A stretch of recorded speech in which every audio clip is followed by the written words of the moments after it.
And we are live. Welcome back. This is episode number 49 of Kalibrated with Scott. I mean, we're so close. We're almost to 50. I honestly never thought I would do this many. It's been an incredible ride, and I just really appreciate all the support. But, we just got to get right into it today. We have a good amount to talk about. To start off, I wanted to go over some offensive updates. In terms of territory control, there has been almost no change at all, back and forth in some small villages on the front line, but Ukraine continues after 19 days of offensive operations to not reach any goals. It's starting to become worrying. 3 weeks of almost no progress is not what the AFU is looking for right now. So something needs to change. We do know that this is the offensive. They are using a lot of the brigades that are slated for this offensive, and recent events that have occurred in the Zaporozhye, southern Ukraine area over the past 2 days or so really goes to show that the offensive is still on, and the Ukrainians are still trying to hamper Russian logistics and supplies. We've had a couple bridge strikes, some rail line bridges, and some road bridges over Crimea to Kherson.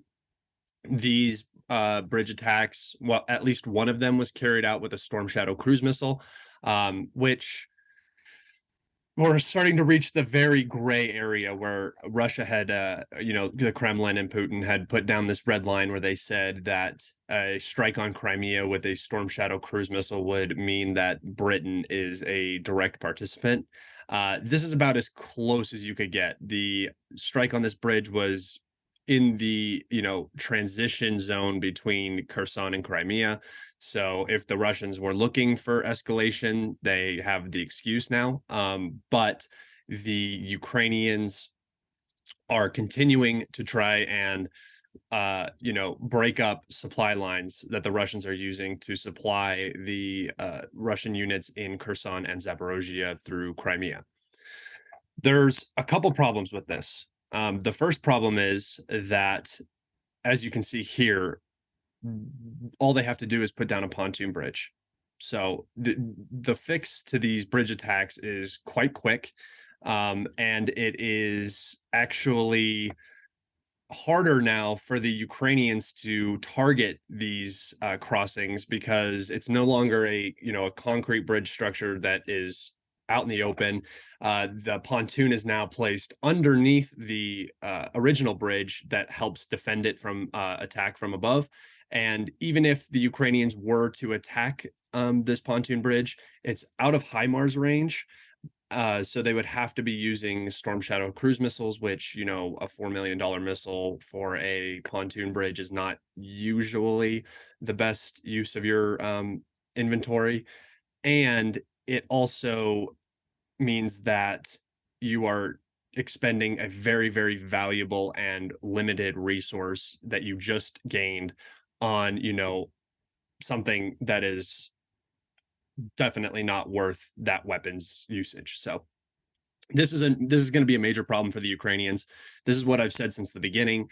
If you looked at the Kherson offensive last September, August, September, the Ukrainians, the exact same thing happened as what happened in this offensive. The Ukrainians tried to push in. They met Russian resistance.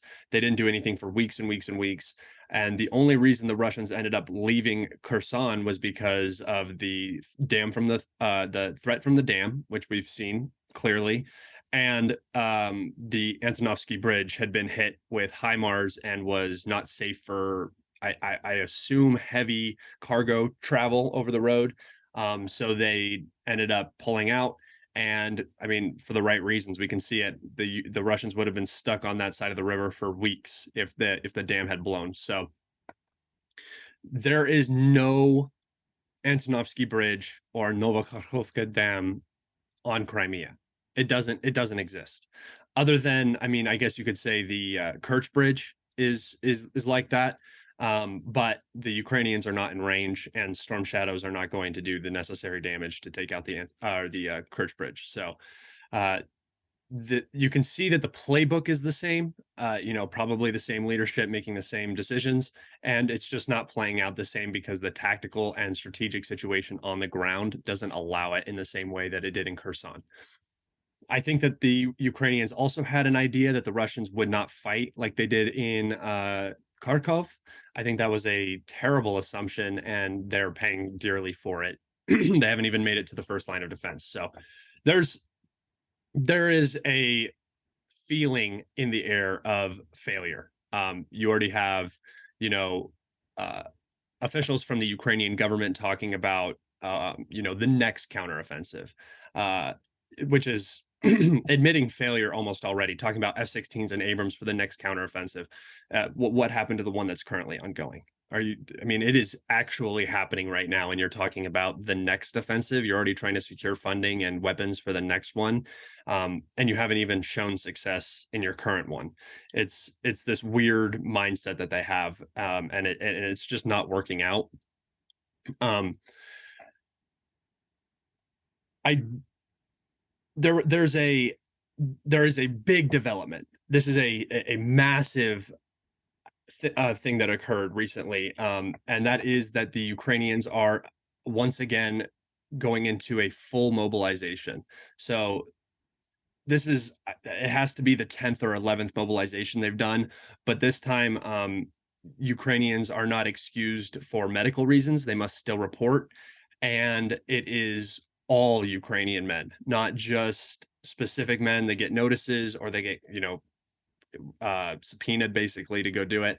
Now it is all men, and if you do not report, you will be facing charges from the state. So that's not really a sign that you're winning. Russia's still talking about not doing another mobilization. They don't need it.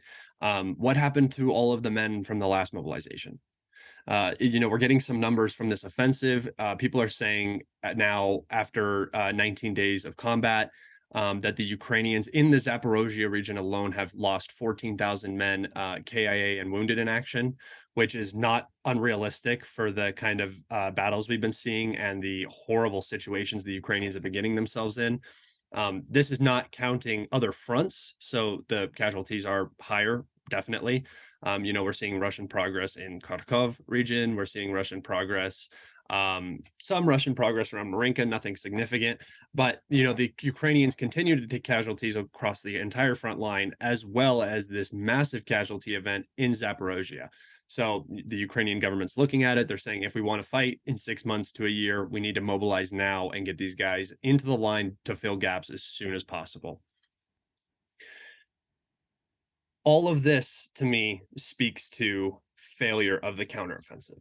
The counteroffensive is not going the way the West wanted it to go. It's not going the way the Ukrainians wanted it to go. I don't think the Ukrainians ever thought it was going to go good to begin with. I think that they talked about not doing it for a long time, but at the end of the day, just decided that they had to do it.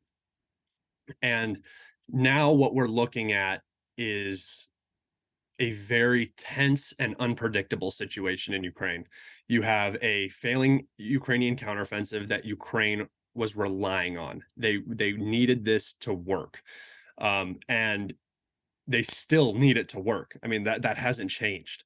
And the rhetoric coming out of the Ukrainian government and the Western media now is solely focused on the Zaporozhye nuclear power plant. This is extremely concerning. Why this emphasis on the Zaporozhye nuclear power plant? And specifically, what they're saying is that the Zaporozhye nuclear power plant is going to be sabotaged by the Russians, and that the Russians are planning on creating a radiological event to slow down or hamper the Ukrainian offensive in the region and freeze the conflict. I want everybody who's listening right now to think about what I just said about the offensive. I gave you a full offensive update about what's going on. And does it feel to you like the Russians are in a position where they need to freeze the conflict? I mean, I'm asking all of you because I think you should be able to critically think through this issue. The Russians don't need to freeze it. The Ukrainians are bashing their heads against the wall, and the Russians are coming out on top in every single battle we've seen for the last 19 days. Logistics and supply are still fine. The land bridge has not been cut. There has been no territorial gain. There has been no win for the Ukrainians to speak of. So now the Western media has turned to, another narrative hole where they're talking about Russia probably blowing up the Zaporozhye nuclear power plant, and it makes no sense to me. I am now convinced that the Ukrainians are responsible for the Novakharkovka Dam incident. The reservoir is drying out. There's a road through the reservoir that was there before the reservoir was built. It is now probably dry. The Ukrainians have a route to directly attack the Zaporozhye nuclear power plant that does not require a water landing. It's still going to be difficult terrain. It's still not, it's not going to be the easiest to get armor across and stuff like that, but light vehicles may definitely be able to cross and, penetrate. Now, there is a Russian army on the other side waiting for them, so it's going to be a hard ask, especially with Russian aviation being able to operate in that region. But the potential is there, right? And if something were to happen to the Zaporozhye nuclear power plant, I don't know how anybody could put the blame on Russia, and that's why they're really, really pushing this narrative. I mean, it's every single article. Even Zelensky came out and made a statement about it, and I'll read that right now. This is from the Washington Post. Zelensky says Russia is planning to sabotage the Zaporozhye nuclear power plant, by David L. Stern. So I'm going to read a little snippet of this just so you guys can understand. Ukrainian President Vladimir Zelensky warned Thursday that the Russian forces were preparing a terrorist attack at the Zaporozhye nuclear power plant, Europe's largest atomic power station. As officials in Moscow said, the head of the UN nuclear watchdog agency, Rafael Mariano Grossi, would travel to Russia to meet with nuclear authorities on Friday. Ukrainian intelligence has received information that the Russians are considering the scenario of a terrorist attack on the Zaporozhye nuclear power plant, a terrorist attack with the release of radiation.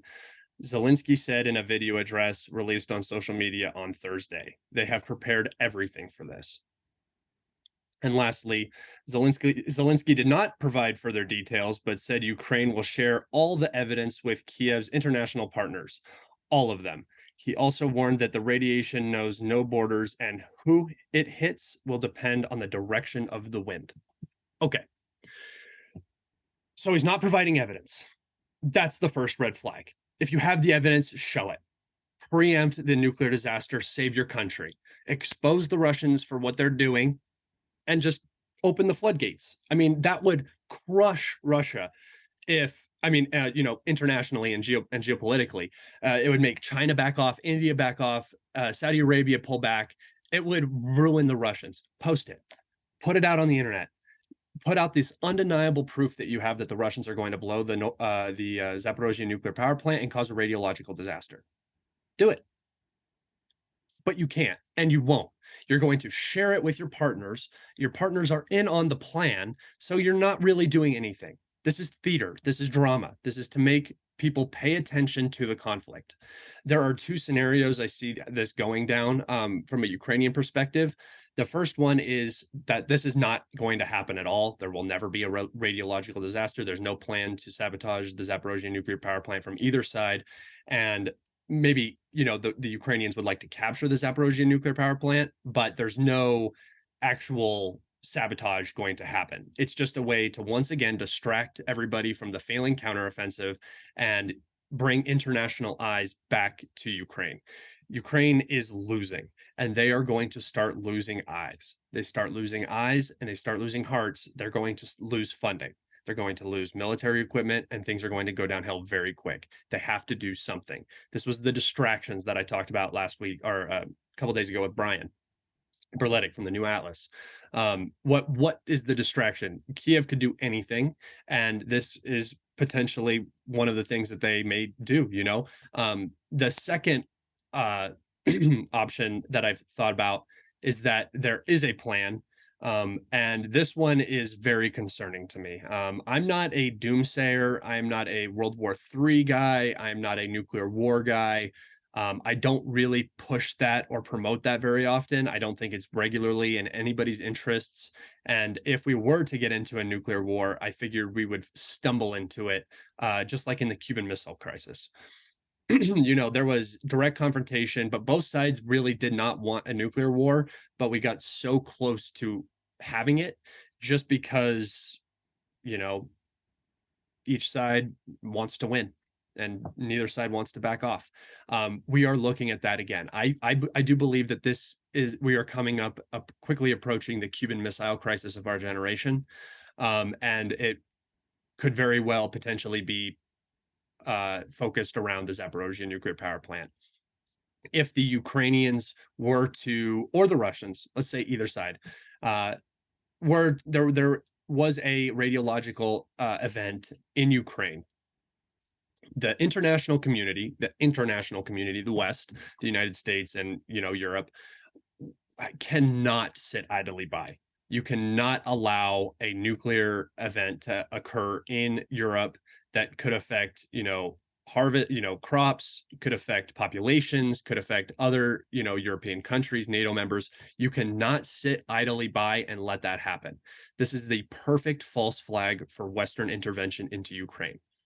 I just want to preface this by saying, when I say Western intervention, I do not mean necessarily direct military confrontation with the Russians. However, the risk there is extremely high.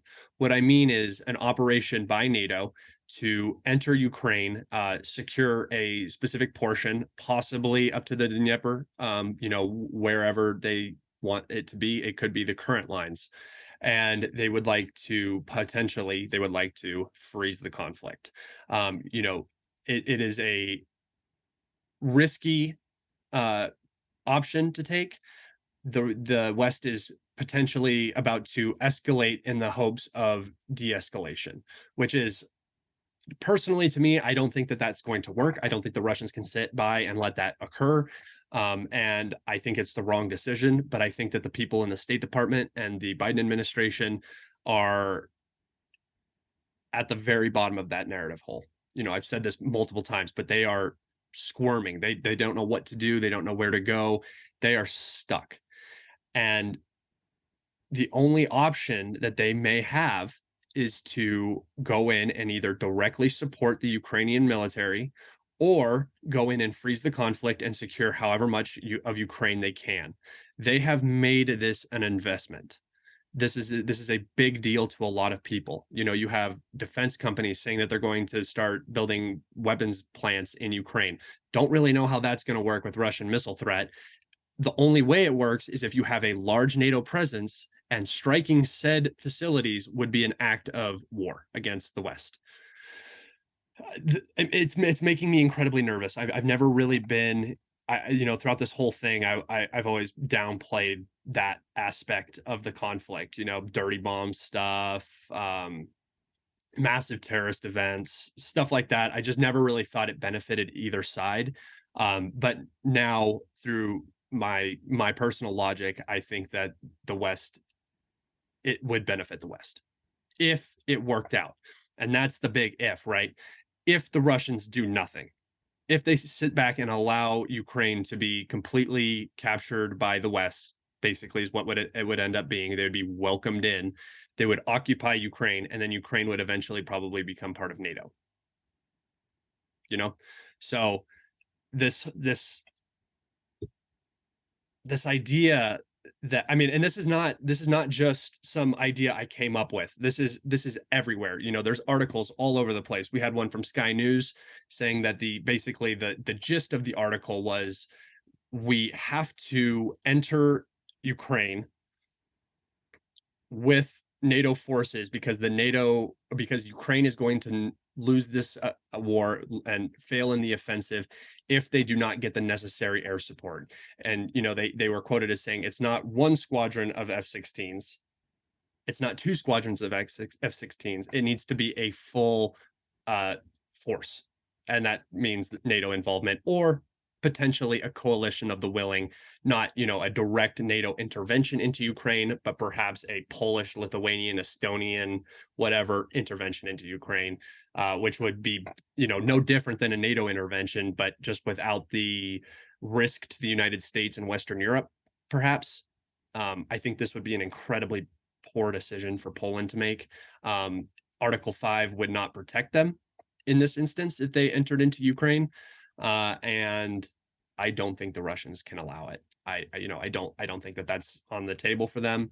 It's not going to work out like that. But it's just there's this crazy fomenting anger, it seems like, in the West, where they want so badly for this to work that they are completely dropping the rest of the world to make it happen. What the US is currently doing in Ukraine is now threatening their position in Southeast Asia. It is threatening their ability to counter China in the future. It is threatening their ability to, operate globally. They've isolated themselves. And, an intervention into Ukraine, I think, would be the nail in the coffin. I think that that would be the sort of the Barbarossa event that NATO would be undertaking going into Ukraine against the Russians. And I don't I don't see it ending well for humanity, let alone the West or Russia. Um, but yeah, I think that's where I'm going to leave it there today, guys. Thank you so much for listening. If you wouldn't mind liking, subscribing, sharing the post helps me even more than liking and subscribing. So if you want to do that too, I'd more than appreciate it. I got some good guests coming on soon. I hope that I have a more of a debate guest, a pro-Ukrainian coming on, a pro-Ukrainian account coming on. So that might be interesting, and some other big names in the future. So stay tuned. I'm excited, and I hope you guys are excited. Until next time. Bye.